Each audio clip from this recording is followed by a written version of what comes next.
तो last lecture में हमने पढ़ा था कि जो भी इंड्यूस्ड इफेक्ट्स होते हैं, इंड्यूस्ड ईएमएफ हो, इंड्यूस्ड करंट हो या फ्लो ऑफ चार्ज हो, वो मैग्नेटिक फ्लक्स के चेंज होने से होते हैं। और मैग्नेटिक फ्लक्स को हम कितने तरीके से चेंज कर सकते हैं और उस पे बेस्ड हमने क्वेश्चंस किए थे। आज हम चलते हैं मोशनल ईएमएफ।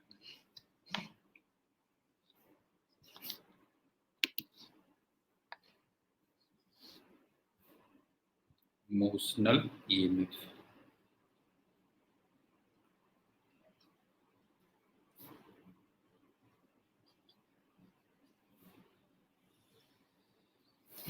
सबसे पहली बात, अगर एक स्ट्रेट कंडक्टर हो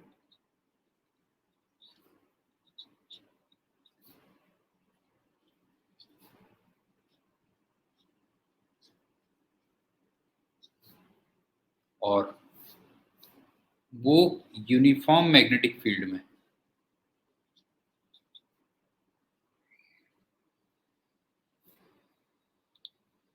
v वेलोसिटी से मूव कर रहा हो और इन सच ए मैनर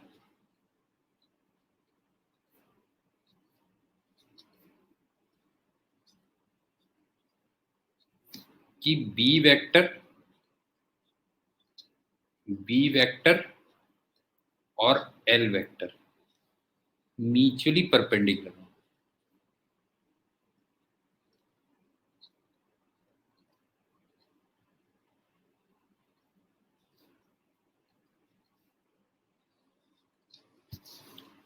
तो कंडक्टर के दो एंड्स पे एक पोटेंशियल डिफरेंस प्रोड्यूस हो जाता है। Then a potential difference at two ends of conductor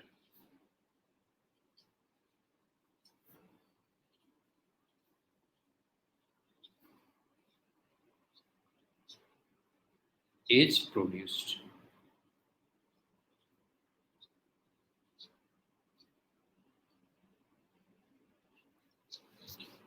या मैं ये कह सकता हूं कि एक ईएमएफ जनरेट हो जाता है। पोटेंशियल डिफरेंस का मतलब एक तरीके से ईएमएफ हो गया और एन ईएमएफ ये इंड्यूस हो जाता है। या फिर मैं कह सकता हूं कि जो स्ट्रेट कंडक्टर है वो एक सोर्स ऑफ करंट बन जाता है, ये भी कह सकते हैं ना। और स्ट्रेट कंडक्टर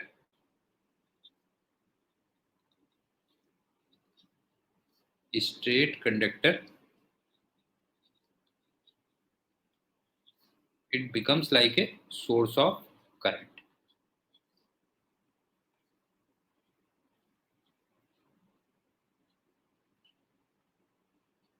स्टेटमेंट एक बार दोबारा वो कर रहा हूं कि अगर कोई स्ट्रेट कंडक्टर है और वो यूनिफॉर्म मैग्नेटिक फील्ड में मूव कर रहा है और ऐसे मूव कर रहा है कि वी वेक्टर और एल वेक्टर म्यूचुअली परपेंडिकुलर हो, तो उसके दो एंड्स पे एक पोटेंशियल डिफरेंस प्रोड्यूस हो जाता है या फिर वो एक ईएमएफ हो जाता है, मतलब एक ईएमएफ इंड्यूस हो जाता है।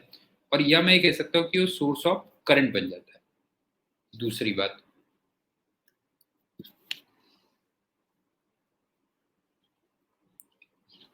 अगर उनमें से कोई दो वेक्टर्स म्यूचुअली पैरेलल हो या एंटी पैरेलल हो तो फिर ये पोटेंशियल डिफरेंस या ईएमएफ जीरो होता है।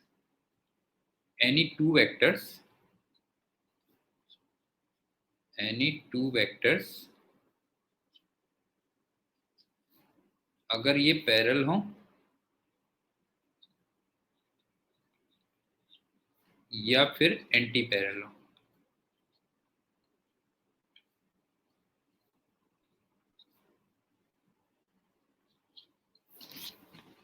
तो फिर मैंने आपसे कहा कि पोटेंशियल डिफरेंस या ईएमएफ ये जीरो हो जाता है।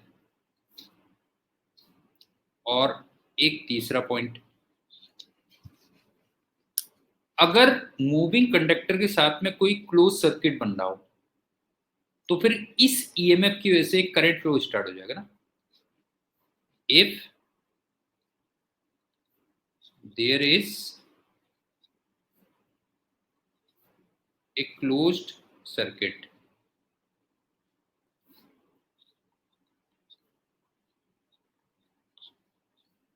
with this moving conductor,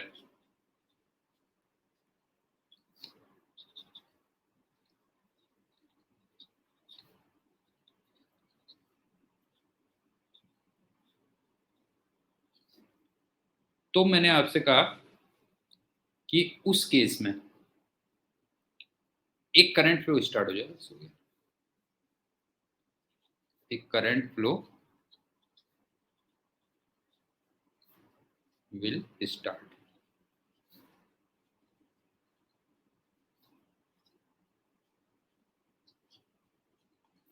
फिर एक बार रिपीट कर रहा हूं, सुन लो। अगर कोई भी स्टेट कंडक्टर है और वो यूनिफॉर्म मैग्नेटिक फील्ड में मान लो मूव कर रहा है, और ऐसे मूव कर रहा है कि बी वेक्टर और एल वेक्टर म्यूचुअली परपेंडिकुलर है,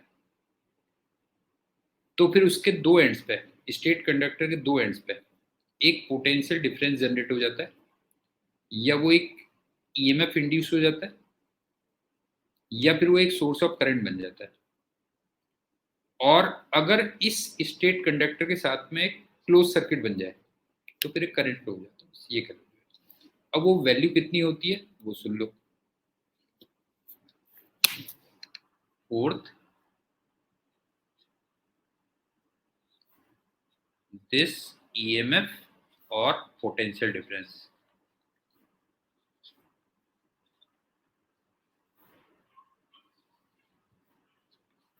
इसकी जो वैल्यू आती है वो आती है बी वी एल।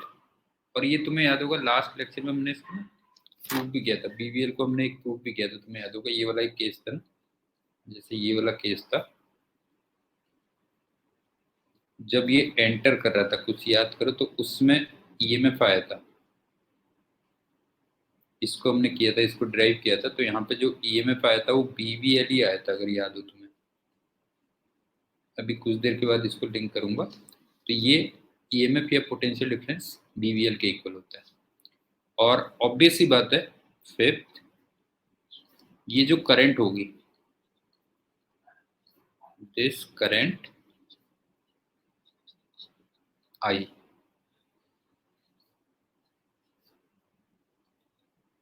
वो ई बाई आर होगी या फिर B V L upon R के इक्वल, ये करें।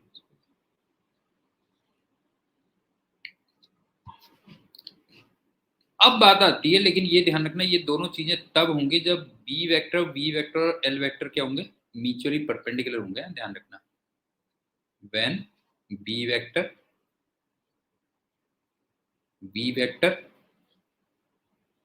और एल वेक्टर वो म्यूचुअली परपेंडिकुलर, और अगर कोई भी दो चीज जीरो पैरेलल होंगे तो फिर जीरो होगा, ये कर। अब ये जो पोटेंशियल डिफरेंस हुआ है या ईएमएफ हुआ है उसकी कुछ पोलरिटी होगी, और ये जो करंट फ्लो हुआ है उसकी कुछ डायरेक्शन होगी, तो उसके लिए हम लोग राइट हैंड रूल यूज करते हैं। सिक्स्थ, पोलरिटी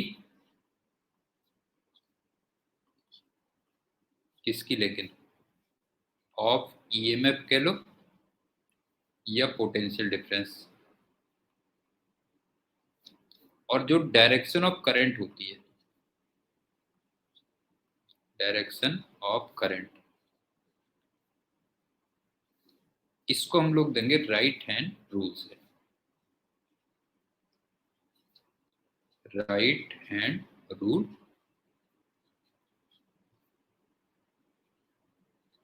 और ज्यादातर जगह तुम्हें याद होगा हमने आरएचआर ही यूज किया था, राइट हैंड रूल ही यूज किया था। तो बस ये लास्ट टाइम है जब आरएचआर आएगा, इसके बाद नहीं आएगा। और लास्ट में मैं तुम्हें आरएचआर के ना, अभी तक हमने जितने भी फॉर्मूले पढ़े हैं उसकी एक टेबल भी बना दूंगा कि कहाँ कहाँ पे हमने यूज किया और कैसे यूज किया। तो पहले मैं RHR को एक्सप्लेन कर दे रहा हूँ यहाँ पे क्या है। हेयर RHR,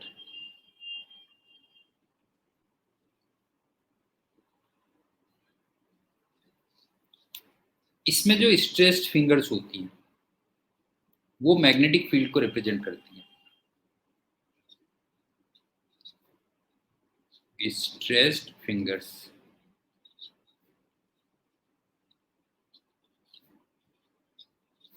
ये तो रिप्रेजेंट करती है मैग्नेटिक फील्ड को, और जो थंब होता है ये कंडक्टर की वेलोसिटी को रिप्रेजेंट करता है, velocity of conductor.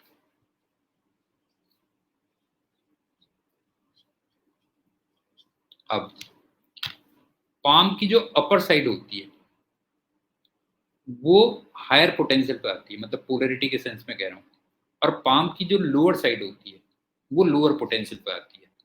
So upper side of palm, upper side of palm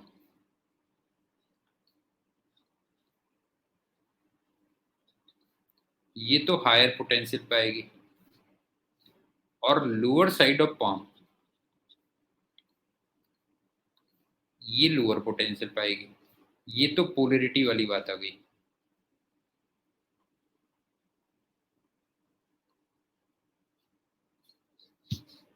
अगर मैं करंट की बात करूं, लेकिन वो तभी होगा जब सर्किट क्लोज होगा, ध्यान रखना। तो जो परपेंडिकुलर टू पाम होगा अपवर्ड्स, वो डायरेक्शन ऑफ इंड्यूस्ड करंट होगी उस कंडक्टर से जो मूव कर रहा था। So perpendicular to palm upwards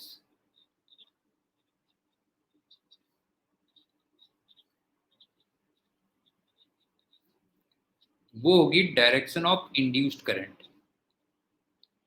direction of induced current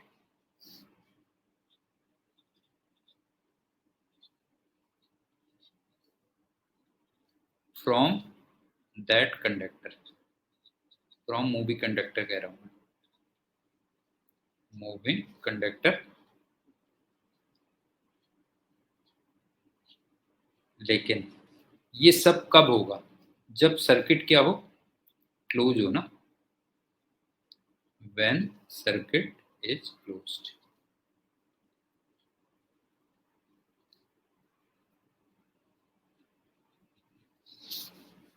RHR इस केस में एक बार दोबारा रिपीट कर रहा हूँ।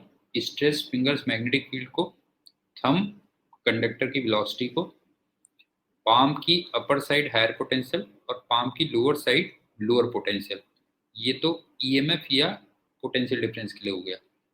और परपेंडिकुलर टू पाम अपवर्ड्स वो डायरेक्शन ऑफ इंड्यूस्ड करंट हो गई उस कंडक्टर से जो कि मूव कर रहा था। लेकिन ये तब होगा जब सर्किट क्या होगा, क्लोज होगा। जैसे मैं RHR का एग्जांपल दिखा रहा हूँ, देखो एग्जांपल ऑफ RHR।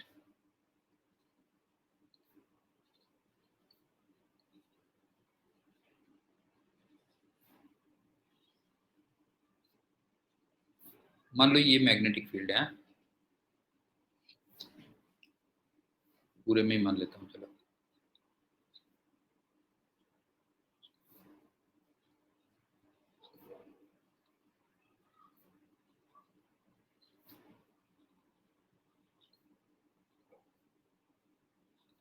ये मैग्नेटिक फील्ड आ गया। अब अगर मैं इसमें इसको ऐसे मूव कर रहा हूँ, ये भी है।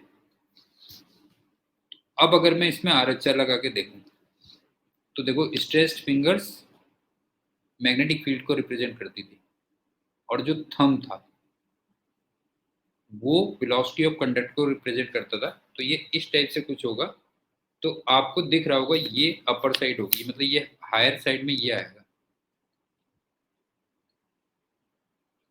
और ये लोअर बनेगा। बस हो गया।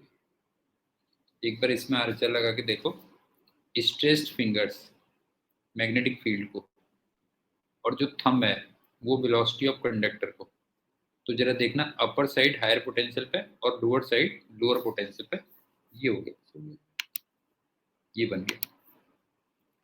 और सिंस इस केस में सर्किट ओपन है, मतलब ये था ना, देखो ये वाला था, ये था, इसका मतलब ये हायर पोटेंशियल पे आ गया और ये लोअर पोटेंशियल पे आ गया। एक तरीके से ना इसको मैं ये एज्यूम कर सकता हूँ कि ये एक बैटरी बन गया, देखो ये बन गया बैटरी, ये बन गया, और इसका ईएमएफ कितना हो गया, इसका ईएमएफ हो गया BVL हो गया, ये। अब इसी को मान लो मैं क्लोज कर देता, मान लो सपोज करो मैं सर्किट को क्लोज कर देता, तो क्या होता देखो,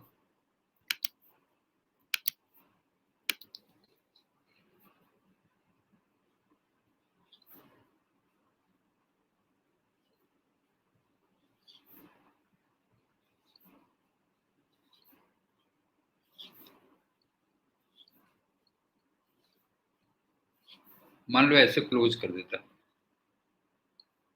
ये है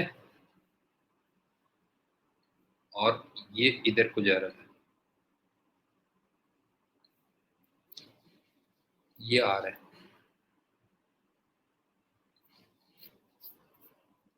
अब अगर मान लो मूविंग कंडक्टर में करंट की डायरेक्शन के लिए, मूविंग कंडक्टर में करंट की डायरेक्शन के लिए मैं RHR इसमें लगाऊं, इस वाले में लगाऊं, तो आप देखो ये आ रहा होगा, स्ट्रेस्ड फिंगर्स ये हो गई, ये मूविंग कंडक्टर तो ऊपर को आ गई करंट, अगर आप देखोगे तो इधर को आ गई, ये करंट आ रही होगी, तुम्हें लग रहा होगा ये करंट आ गई, और I इक्वल टू कितना हो गया, E/R, या कह लो BVL अपॉन R, ये ना आगे। और वैसे आप इसको ऐसे सिंप्लीफाई करके ऐसे भी समझ सकते थे ना, इस फिगर को अगर आप देखते तो ये फिगर तुम ऐसे भी अंडरस्टैंड कर सकते हो, ये तो रेजिस्टेंस है, और ये अभी हमने देखा कि एक बैटरी की तरह बिहेव कर रहा है, क्यों, इस टाइप से एक बैटरी की तरह बिहेव कर रहा है, तो भी तुम करंट देखोगे तो ऐसी तो बनेगी कि नहीं बनेगी, इसमें ये करंट आ जाएगी बस, ये आ गई, और ये करंट कितनी हो गई, E/R के इक्वल आ गई, ये कह लो, या BVL अपॉन R। तो मेरे ख्याल से समझ में आ गया क्या है, एक बार रिपीट कर दे रहा हूँ, सुन लो।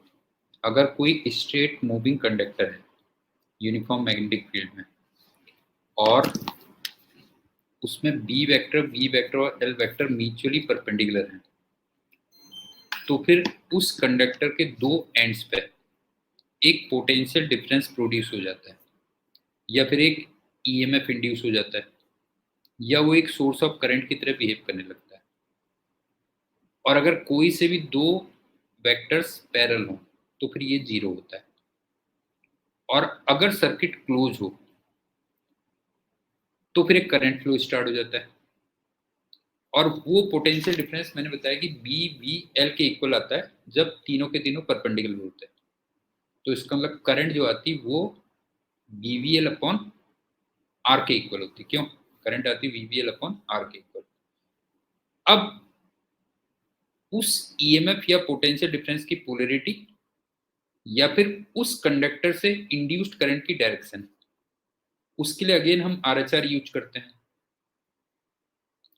और यहाँ पे RHR क्या है कि जो स्ट्रेस्ड फिंगर्स हैं वो मैग्नेटिक फील्ड को रिप्रेजेंट कर रही थी, और थंब वेलोसिटी ऑफ कंडक्टर को रिप्रेजेंट कर रही थी, और पाम की अपर साइड हायर पोटेंशियल, और पाम की लोअर साइड लोअर पोटेंशियल को रिप्रेजेंट कर रही थी।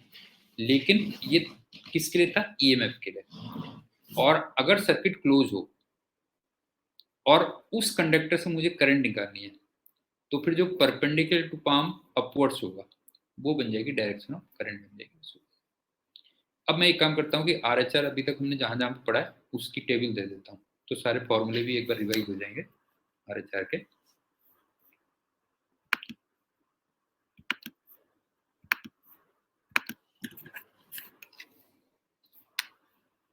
RHR table.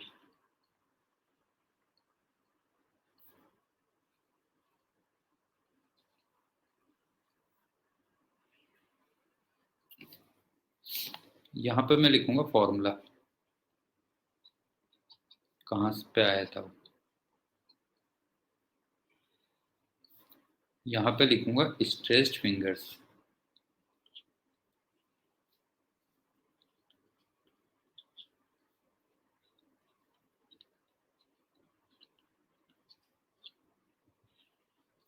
यहाँ पे थंब,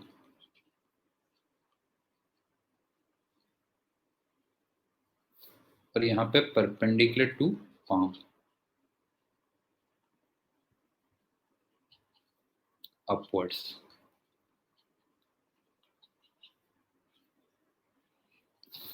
अब सुनो, सबसे पहला फॉर्मूला जो था वो था F equal to q V cross B, यहाँ पे RHR आया था। तो स्ट्रेस्ड फिंगर्स वो मैग्नेटिक फील्ड को रिप्रेजेंट करती थी, thumb velocity of positive charge को रिप्रेजेंट करता था, और परपेंडिकुलर टू पाम अपवर्ड्स वो फोर्स को रिप्रेजेंट करता था, मैग्नेटिक फोर्स को। पहला यहाँ पे आया था।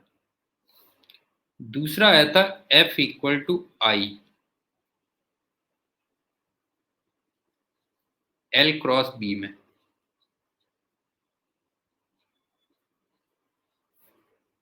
स्ट्रेस्ड फिंगर्स मैग्नेटिक फील्ड को रिप्रेजेंट करती थी, थंब करंट को रिप्रेजेंट करता था, या एल वेक्टर को कह लो, और परपेंडिकुलर टू पाम अपवर्ड्स वो मैग्नेटिक फोर्स को रिप्रेजेंट करता था। उसके बाद एक बायोट सेवर्ट लॉ में आया था, तुम्हें याद होगा, dB equal to mu naught upon 4 pi I dl cross r upon r cube.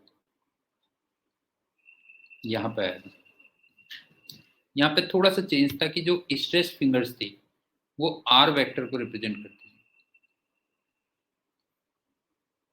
और जो थंब था वो करंट या फिर dl वेक्टर को रिप्रेजेंट करता था, और जो परपेंडिकुलर टू पाम अपवर्ड्स था वो db वेक्टर को रिप्रेजेंट करता था। और एक आ जाया है E इक्वल टू BBL या I equal to E by R, ये आ जाए। तो अगेन आपके स्ट्रेस फिंगर्स फिर से मैग्नेटिक फील्ड को रिप्रेजेंट कर रही है, और थंब वेलोसिटी ऑफ कंडक्टर को रिप्रेजेंट कर रही है, वेलोसिटी ऑफ कंडक्टर।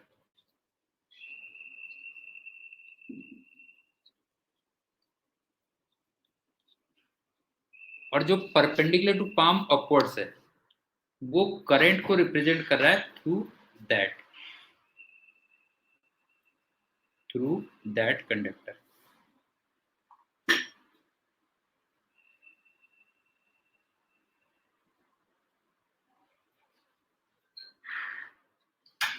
या अगर मैं ईएमएफ की बात करूं तो जो अपर साइड है वो हायर पोटेंशियल को रिप्रेजेंट कर रही है, और जो लोअर साइड ऑफ पाम है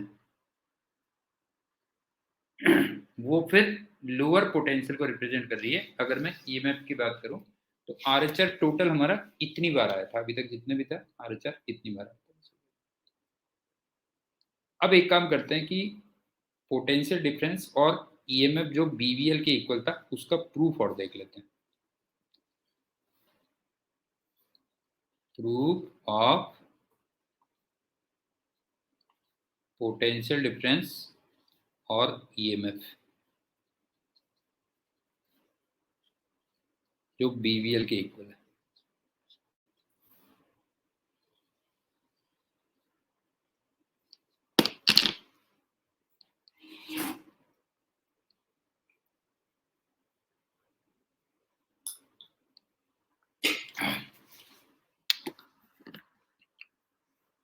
मान लो ये मैग्नेटिक फील्ड है और इसमें एक कंडक्टर है, थोड़ा सा इसकी थिकनेस दे रहा हूं मैं,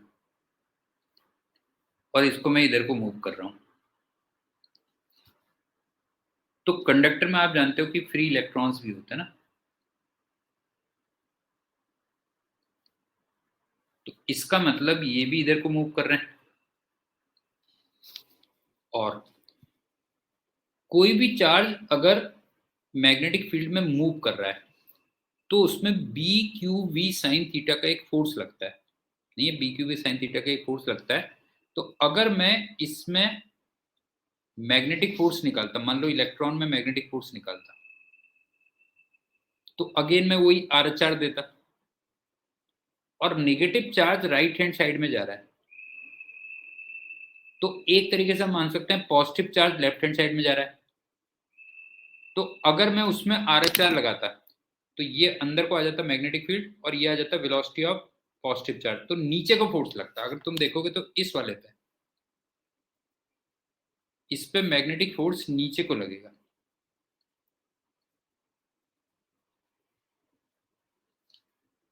तो इससे तुम्हें लग रहा होगा कि यहाँ पे चार्ज का कलेक्शन हो जाएगा, नेगेटिव चार्ज इधर कलेक्ट हो जाएगा, कुछ एक तरीके से ये हो गया। तो ऑब्वियस सी बात है, यहाँ पे इलेक्ट्रॉन्स की डेफिशिएंसी हो जाएगी या पॉजिटिव चार्ज हो जाएगा। तो अब तुम्हें लग ही रहा होगा ये हायर पोटेंशियल आ गया और ये लोअर आ गया।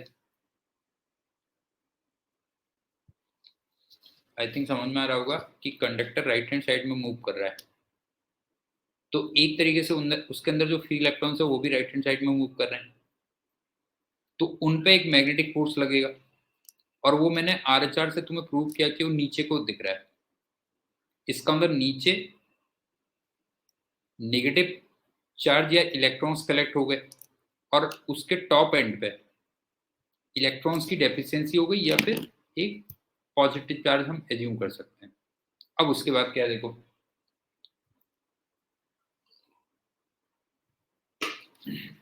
अगर कहीं पे पॉजिटिव चार्ज एक तरफ कलेक्ट हो जाए और नेगेटिव चार्ज दूसरी तरफ कलेक्ट हो जाए, तो इस चार्ज के कलेक्शन की वजह से एक इलेक्ट्रिक फील्ड इधर को जनरेट हो जाएगा ना, ये इलेक्ट्रिक फील्ड जनरेट हो गया। और नेगेटिव चार्ज में एक इलेक्ट्रिक फील्ड के अपोजिट इलेक्ट्रोस्टैटिक फोर्स भी लगेगा। इसका मतलब इसमें इधर को एक इलेक्ट्रोस्टैटिक फोर्स लगेगा,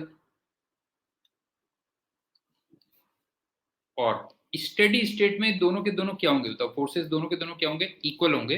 तो आप कह सकते हो स्टेडी स्टेट में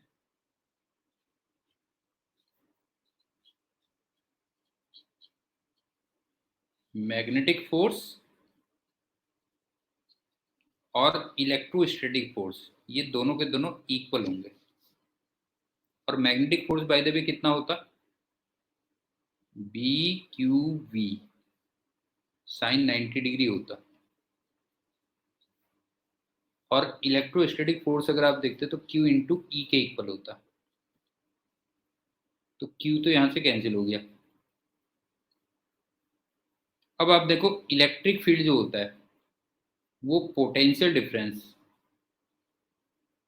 अपॉन डी होता है ना, एक तरीके से, नहीं है, V equal to E D,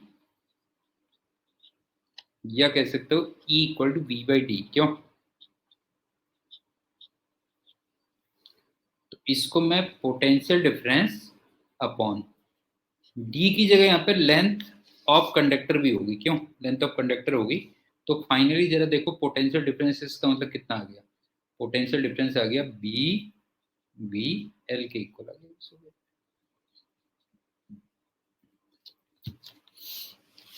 एक बार रिपीट कर दे रहा हूँ, सुन लो। कंडक्टर राइट हैंड साइड में जा रहा है, तो इसका मतलब उसके अंदर जो फ्री इलेक्ट्रॉन्स हैं वो भी राइट हैंड साइड में जा रहे हैं, तो उनमें एक मैग्नेटिक फोर्स लगेगा। और मैंने आर एच आर से उसकी डायरेक्शन दिखाई कि वो नीचे को लगा हुआ है, तो इलेक्ट्रॉन्स नीचे कलेक्ट हो गए, मतलब नेगेटिव चार्ज आ गया। तो उसके टॉप मोस्ट एंड पे क्या हुआ, एक तरीके से इलेक्ट्रॉन्स की डेफिशिएंसी हो गई या फिर पॉजिटिव चार्ज कलेक्ट हो गया। अब पॉजिटिव चार्ज एक तरफ कलेक्ट हो गया, नेगेटिव चार्ज एक तरफ कलेक्ट हो गया, तो एक पोटेंशियल डिफरेंस आ गया और उससे एक इलेक्ट्रिक फील्ड हो गया हायर से लोअर की तरफ, और उस इलेक्ट्रिक फील्ड में फिर नेगेटिव चार्ज पे अपोजिट डायरेक्शन में फोर्स लगेगा, इलेक्ट्रोस्टैटिक। और स्टेडी स्टेट में मैंने तुमसे कहा कि दोनों के दोनों फोर्सेस क्या होने चाहिए, बताओ जो है, दोनों के दोनों फोर्सेस इक्वल होने चाहिए। तो जब मैंने F M equal to F E लिखा और इलेक्ट्रिक फील्ड को वहां पे पोटेंशियल डिफरेंस अपॉन डी और डी को वहां पे लेंथ ऑफ कंडक्टर लिखा, तो वहां से पोटेंशियल डिफरेंस की वैल्यू बी बी एल के। अब चलते हैं एक रोटेशनल ईएमएफ।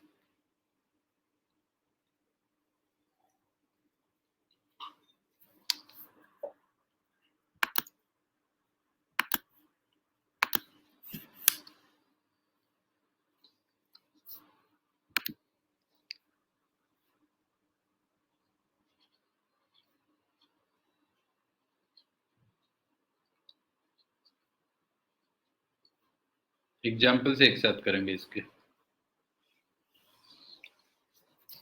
इसमें क्या है सुनो, अगर कोई स्ट्रेट कंडक्टर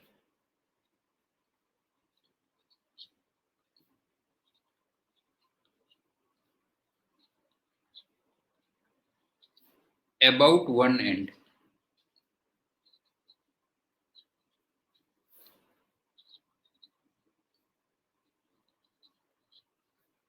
रोटेट कर रहा है,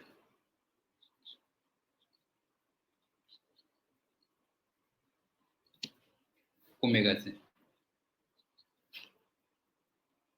और जो एक्सिस ऑफ रोटेशन है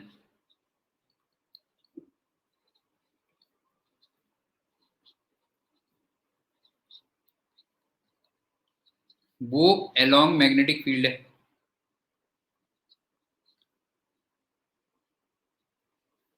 या कह लो जो प्लेन ऑफ रोटेशन है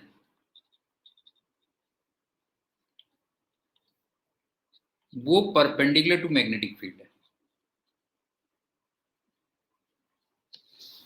तो फिर अगेन कंडक्टर के दो एंड्स पे एक पोटेंशियल डिफरेंस जनरेट हो जाता है। सो एक पोटेंशियल डिफरेंस और ईएमएफ ये इंड्यूस हो जाता है at two ends of conductor.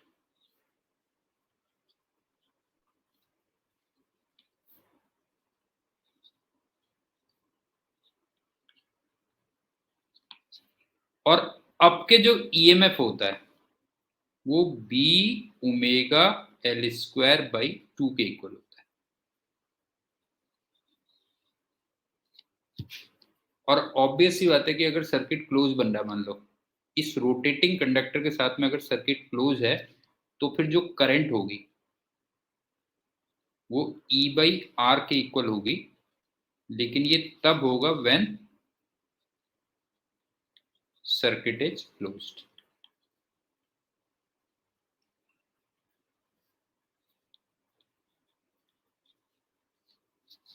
और अगेन पोलरिटी ऑफ ईएमएफ या direction of current from rotating conductor वो उसी टाइप से आरएचआर से दोगे आप।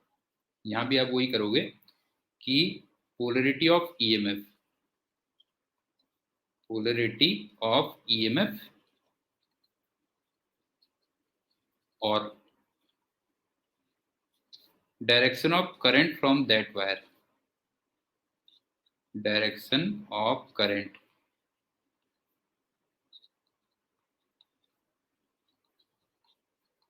from that wire, from that rotating wire।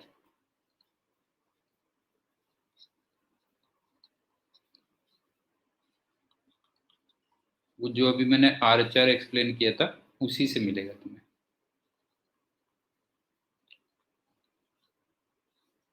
फिर से एक बार रिपीट कर रहा हूं, अगर कोई स्ट्रेट कंडक्टर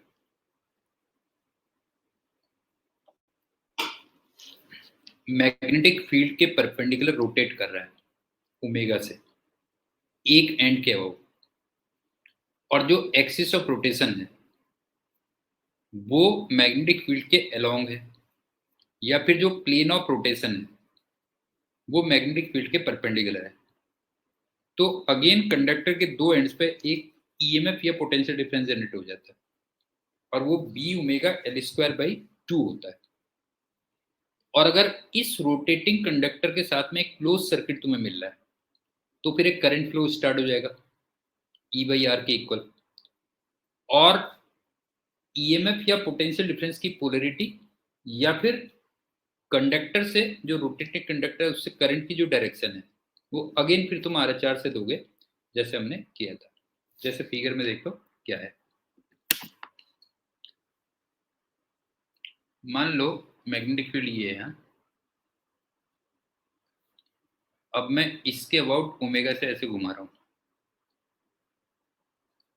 अब तुम देखो सबसे पहले जो एक्सिस है ना, एक्सिस ऑफ रोटेशन,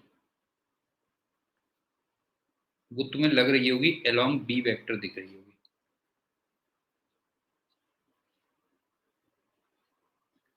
नहीं होता एक्सिस ऑफ रोटेशन, तुम्हें अलोंग बी वेक्टर दिख रही होगी, ये है। अब एक तरीके से कंडक्टर इधर को जा रहा है ना, अगर तुम देखो तो ये इधर को जा रहा है। अब मान लो ये एंड ए है, ये एंड बी है। अब मैं इसमें आर एच आर लगाऊं अगर मान लो, तो देखो तुम्हें ऐसे लग रहा होगा A side higher potential, B side lower potential पर लग रही होगी। V A greater than V B तुम्हें दिख रहा होगा आर एच आर से। आर एच आर लगा के देखना, तो ए साइड तुम्हें हायर पोटेंशियल पर, बी साइड लोअर पोटेंशियल पर दिख रही होगी। तो इस पोटेंशियल डिफरेंस की जो वैल्यू होगी V A minus V B, या ईएमएफ मैंने तुमसे कहा, ये कितना आ जाएगा, B omega L square by 2 आ जाएगा।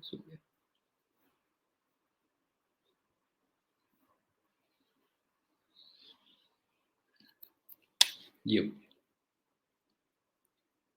और इन केस अगर कंडक्टर स्ट्रेट नहीं है, कर्व्ड है, तो फिर तुम्हें याद होगा जैसे हम मैग्नेटिक फोर्स निकालने में करते थे ना, इनिशियल और फाइनल पॉइंट्स को ज्वाइन करते थे बेटा जो है, तो उसी टाइप से करेंगे हम। मतलब अगर if conductor is not straight,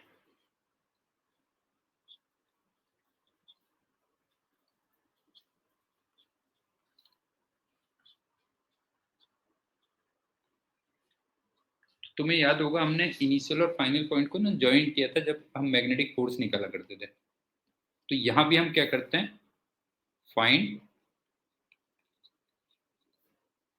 potential difference और EMF by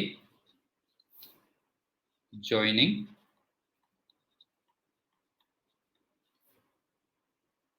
initial and final points, कुछ ऐसे कह लो, इनिशियल एंड फाइनल पॉइंट्स।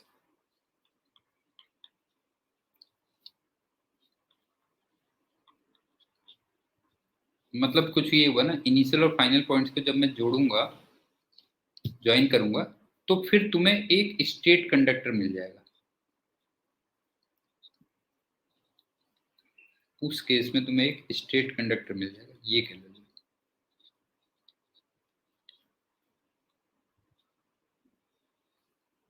ये हो गया एक तरीके से। जैसे फिगर में समझा देता हूँ तब थोड़ा क्लियर हो जाएगा।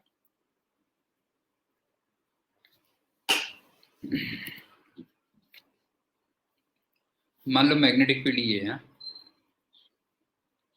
अब ये ऐसे कंडक्टर है, इसको मैं इधर को ले जा रहा हूँ, ये ए है, ये बी है, ये सी है। तो एक तरीके से तुम इसको मान लो स्ट्रेट, और ये मान लो कि ये बी से जा रहा है, जैसे ये बी है तो फिर ये बी से जा रहा है, ऐसे मान लो। अब देखो इस v के दो कंपोनेंट कर दिए मैंने,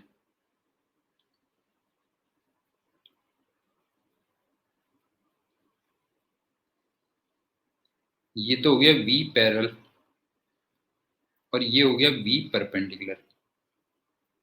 अब तुम्हें लग रहा होगा v परपेंडिकुलर और जो लेंथ है जो AC के इक्वल है और B ये परपेंडिकुलर है ना म्यूचुअली, V परपेंडिकुलर और जो लेंथ है या AC कह लो और जो B है ये म्यूचुअली परपेंडिकुलर है, mutually perpendicular.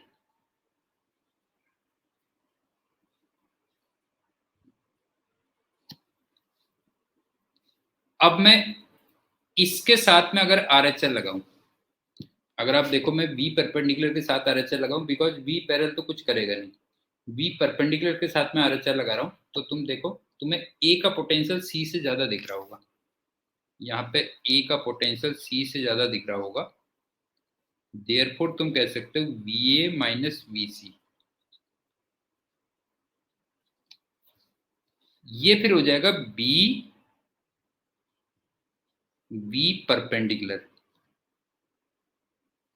Into L, L का मतलब AC हो गया, ये कह लो।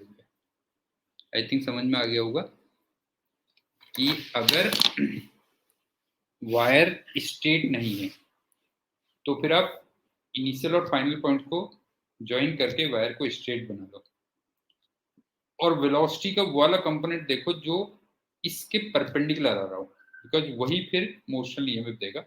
ये अब एक हम B omega L square by 2 का उसका प्रूफ और कर लेते हैं।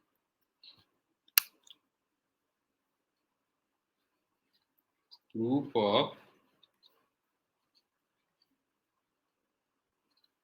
B omega L square by 2।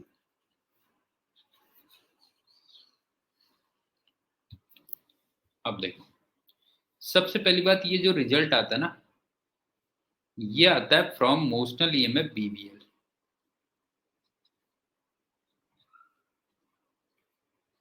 Motional EMF BBL, लेकिन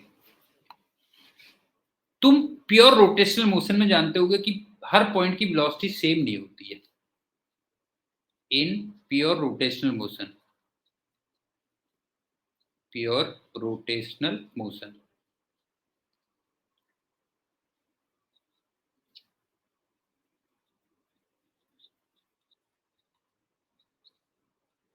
V हर पॉइंट की सेम नहीं होती है, तुम्हें याद होगा ना, मतलब V इक्वल टू होता है R ओमेगा, ओमेगा सबके लिए सेम होगी, तो यहाँ पे जो V होती थी वो प्रोपोर्शनल टू R होती थी। इसका मतलब एक्सिस से जितनी दूर पॉइंट होगा उसकी वेलोसिटी उतनी ज्यादा होगी, तो इसका मतलब एक तरीके से V वेरिएबल हो गया। तो अगर V वेरिएबल हो गया तो इसका मतलब हमें ईएमएफ निकालने के लिए इंटीग्रेशन पे जाना पड़ेगा, देयरफॉर ईएमएफ के लिए फिर हमें जाना पड़ेगा इंटीग्रेशन पे। ये कहते हैं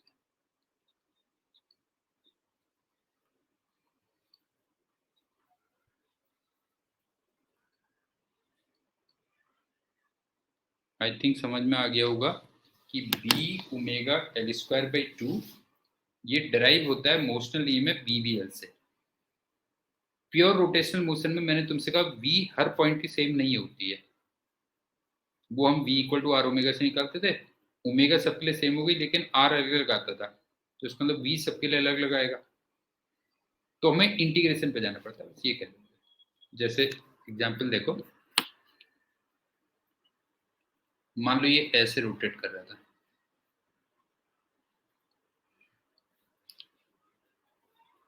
अब यहां से मैं x डिस्टेंस पे जाता हूं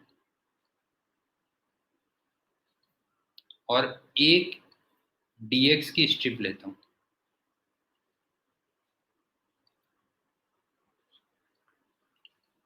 तो इस पॉइंट की जो वेलोसिटी रही होगी,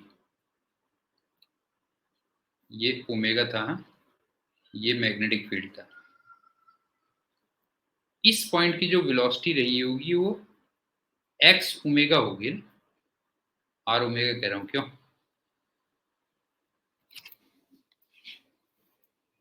V equal to R omega, इसके अंदर x ओमेगा हो गया। अब मैं इतने छोटे पोर्शन में अगर मोशनल ईएमएफ निकालो, मोशनल ईएमएफ,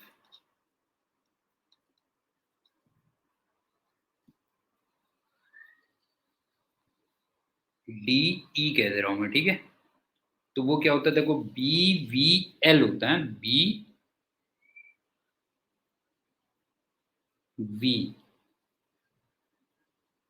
और एल का मतलब डी एक्स हो गया। आई थिंक समझ में आ गया होगा। छोटा ईएमएफ कितना हो गया, तो B V L, B V L.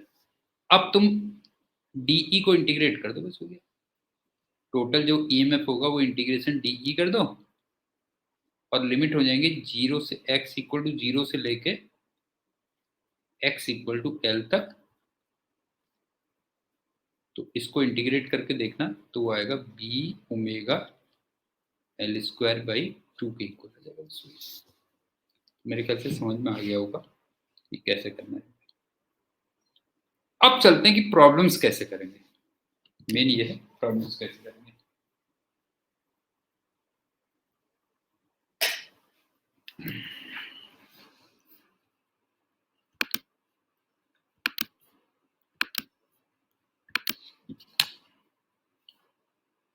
Methods of solving problems.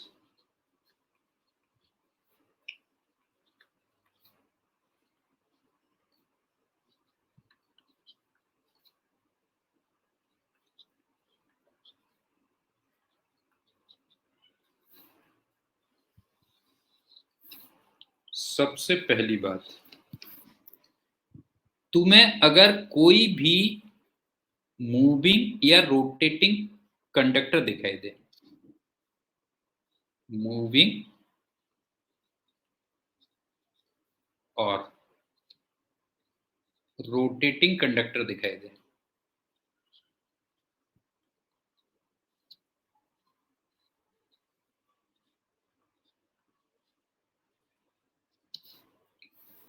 तो उसको तुम एक बैटरी एज्यूम करना है, बस हो गया। एज्यूम ए बैटरी।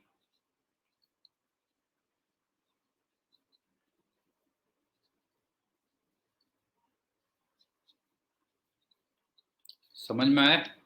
मैग्नेटिक फील्ड में अगर तुम्हें कोई भी कंडक्टर मूव करता हुआ या रोटेट करता हुआ दिखाई दे, तो तुम उसको बैटरी एज्यूम कर लो। कितने ईएमएफ की, या तो बीवीएल की, और या फिर B omega L square by two की। और इसकी पोलरिटी तुम किससे दोगे, आर एच आर से। आई थिंक समझ में आ गया होगा कि किसी भी मैग्नेटिक फील्ड में अगर तुम्हें मूव करता हुआ या रोटेट करता हुआ कंडक्टर दिखाई दे, तो उसको तुम एक बैटरी एज्यूम कर लो, बीवीएल वोल्ट की या B omega L square by two volt की, और उसकी पोलरिटी आप किससे दोगे, आर एच आर से। अब दूसरी बात, इसको एज्यूम करने के बाद, मतलब इसको बैटरी एज्यूम करने के बाद एक इलेक्ट्रिकल सर्किट बना लो। Make an electrical circuit, make an electrical circuit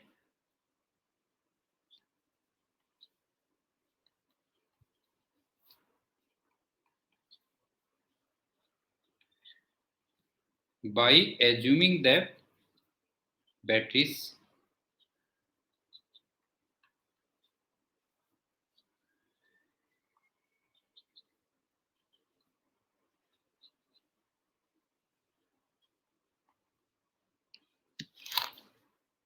और फिर उस इलेक्ट्रिकल सर्किट को जैसे हम करंट इलेक्ट्रिसिटी के चैप्टर में सॉल्व करते थे उसकी तरह सॉल्व कर लो, बस हो गया।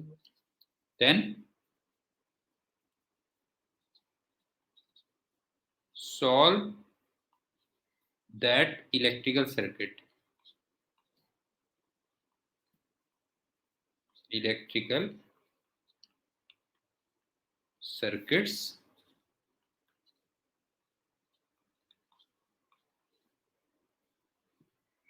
बाय यूजिंग किरचॉफ्स लॉ कह देता हूँ, बस हो गया, जैसे हम करते थे। क्यों?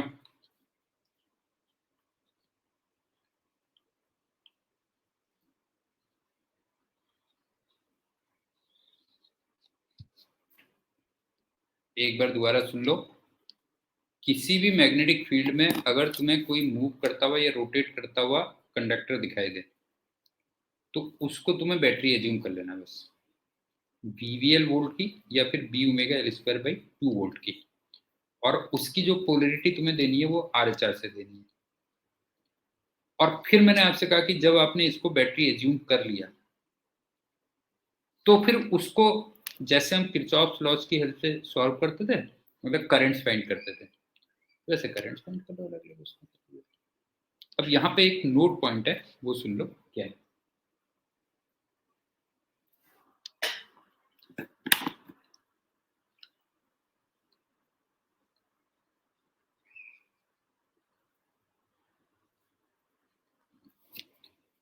हमने इंड्यूस्ड ईएमएफ निकालने की ना 2 मेथड्स पढ़ी। इंड्यूस्ड ईएमएफ की 2 मेथड्स हैं।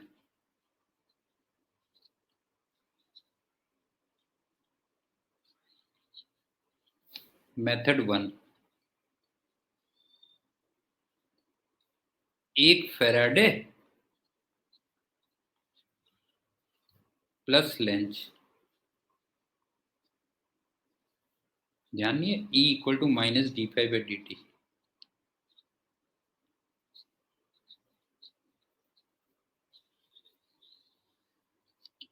मतलब ईएमएफ की वैल्यू तो हमको फेराडे से मिल जाएगी, rate of change of flux का मैग्नीट्यूड, और उसकी पोलरिटी आपको लेंस से मिल जाएगी। एक मेथड तो ये हो गई। और दूसरी मेथड क्या है जो अभी हमने पढ़ी, BVL या B omega L square by 2, इससे तो मैग्नीट्यूड मिलेगा, प्लस RHR, इससे पोलरिटी मिलेगी। दोनों से एक ही रिजल्ट आता है, ध्यान रखना जो है, समझ गए ना। इंड्यूस्ड ईएमएफ निकालने की 2 मेथड्स होती हैं, फेराडे और lens, means rate of change of flux के मैग्नीट्यूड से आपको ईएमएफ का मैग्नीट्यूड मिलेगा और उसकी पोलरिटी हमें मिलेगी लेंस लॉ से। और दूसरा अभी अभी हमने डिस्कस किया कि बीवीएल या B omega L square by 2 से ये तो वैल्यू आ गई और आरएचआर से हमें पोलरिटी मिलेगी। अब इसमें क्या देखो, इसमें मेथड 2 सिंपल है,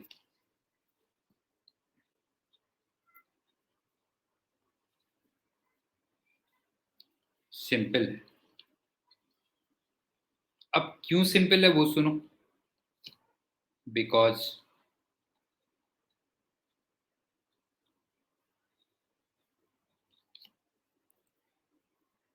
मेथड 1 में पहले आपको फ्लक्स कैलकुलेट करना पड़ेगा, कई जगह पे फ्लक्स कैलकुलेट करना पड़ेगा और तब डिफरेंशिएट करना पड़ेगा, तो अननेसेसरी एक स्टेप बढ़ गया।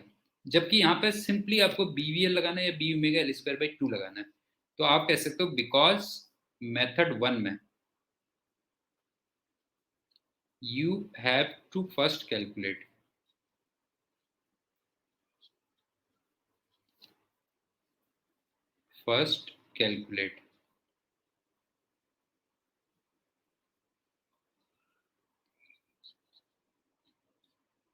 flux then differentiate।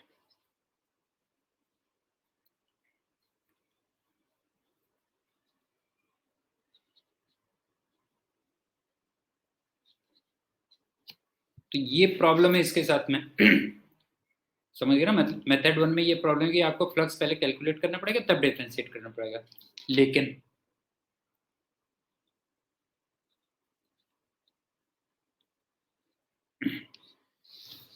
मेथड 2 आप तभी अप्लाई कर सकते हो जहां पे आपको कोई कंडक्टर मूव करता हुआ या रोटेट करता हुआ दिखाई दे। हर जगह पे अप्लाई नहीं कर सकते, ऐसा नहीं कि आप सोचो हर जगह पे अप्लाई कर दो, बट आप कह सकते हो कि method 2 can be applied, can be applied when we have some moving or rotating conductor.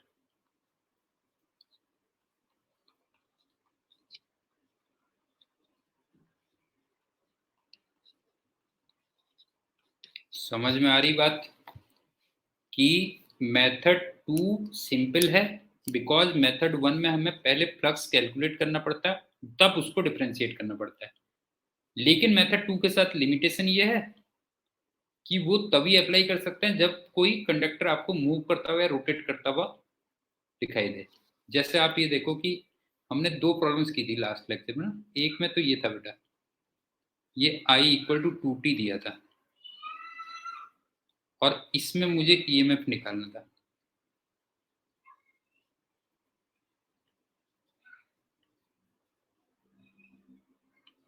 और एक में क्या था, ये करंट कांस्टेंट थी।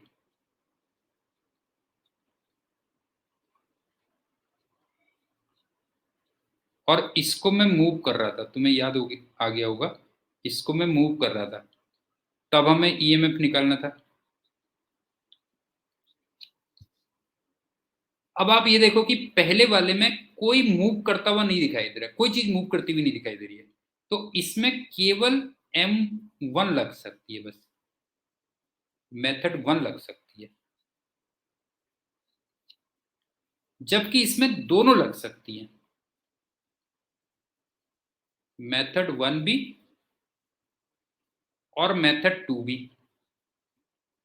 और मैंने तुमसे कहा कि जब हमारे पास चॉइस हो, नहीं जब हमारे पास चॉइस हो तो फिर कौन सी मेथड सिंपल होती है, तो ऑब्वियस सी बात है इसमें मेथड 2 ये सिंपल होगी, बस ये।